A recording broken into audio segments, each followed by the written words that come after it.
अस्सलाम वालेकुम पाकिस्तान। हमीद नकीबी आपकी खिदमत में हाजिर है। नाज़रीन, क्या हुकूमत ने वाकई एक ऐसा फैसला कर दिया है जिससे पाकिस्तान की बरामदात में अरबों रुपए का इजाफा हो सकता है? आखिर हुकूमत ने एक साथ 3 नई फाइनेंस स्कीमें क्यों मुतारिफ करवा दी हैं? किन लोगों को फ़ायदा होगा? अप्लाई कैसे किया जाएगा? और क्या ये पैकेज वाकई पाकिस्तान की इकॉनमी बदल सकता है?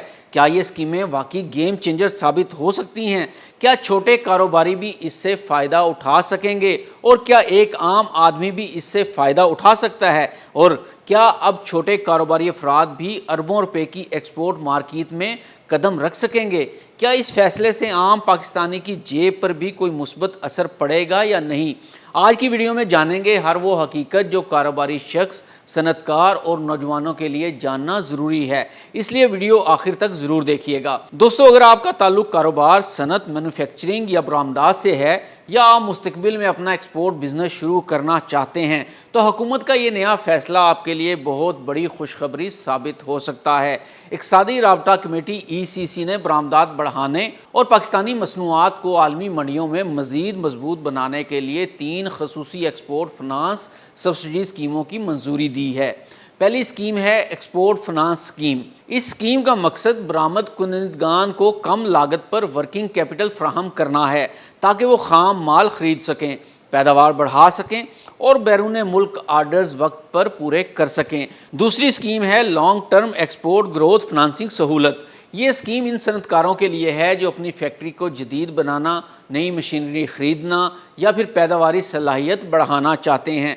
यानी अगर कोई बरामदात में इजाफा करना चाहता है तो इसे तवील मुद्दत की माली सहूलत फ्राहम की जाएगी। तीसरी स्कीम है कारकर्दगी से मशरूत रिबेट। ये शायद सबसे दिलचस्प स्कीम है। अगर कोई बरामद कुनदा अपनी एक्सपोर्ट में इजाफा करता है तो हुकूमत इस इजाफी कारकर्दगी पर माली रिबेट देगी, यानी जितनी बेहतर कारकर्दगी इतना ज़्यादा फ़ायदा। क्या इससे सिर्फ बड़े सनतकार ही फ़ायदा उठा पाएंगे या कोई आम आदमी भी? हुकूमत ने ख़ास तौर पर छोटे और दरमियाने दर्जे के कारोबार SMEs के लिए भी खसूसी सहूलतों का ऐलान किया है। इसका मतलब ये है कि अगर किसी का कारोबार अभी छोटा है लेकिन वो अपनी मसनूआत बैरून मुल्क भिजवाना चाहता है तो इसके लिए भी नए मौके पैदा किए जा रहे हैं। अब बात करते हैं कि इन सब के लिए आपको अप्लाई कैसे करना होगा। इस वक्त हुकूमत ने स्कीमों की मंजूरी दी है।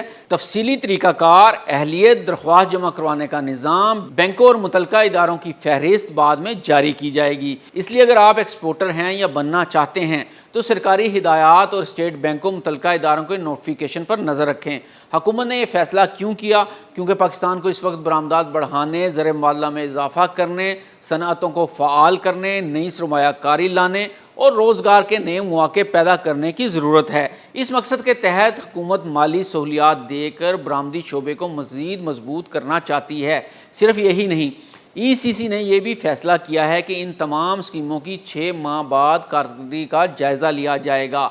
अगर नताइज बेहतर आए तो इम्कान है कि इन सहूलतों को मज़ीद वुसअत भी दी जा सकती है। अब सवाल ये पैदा होता है कि आम पाकिस्तानी को क्या फ़ायदा होगा? अगर ये स्कीमें कामयाब रहती हैं तो बरामदात में इजाफा होगा, सनतें ज़्यादा पैदावार देंगी, नई मुलाजमतों के मौके पैदा होंगे, मुल्की ज़र मुबादला के ज़खायर बेहतर हो सकते हैं, माशरत को इस्तेकाम मिलने के इम्कानात बढ़ सकते हैं। ये 3 नई स्कीमें सिर्फ बरामद कुनदगान के लिए एक माली पैकेज नहीं बल्कि पाकिस्तान की माशरत को मज़ीद मजबूत बनाने की एक अहम कोशिश भी समझी जा रही है। अब असल इम्तहान इनके मौसर निफाज और कारोबारी बरादरी तक हकीकी फ़ायदा पहुँचाने का होगा।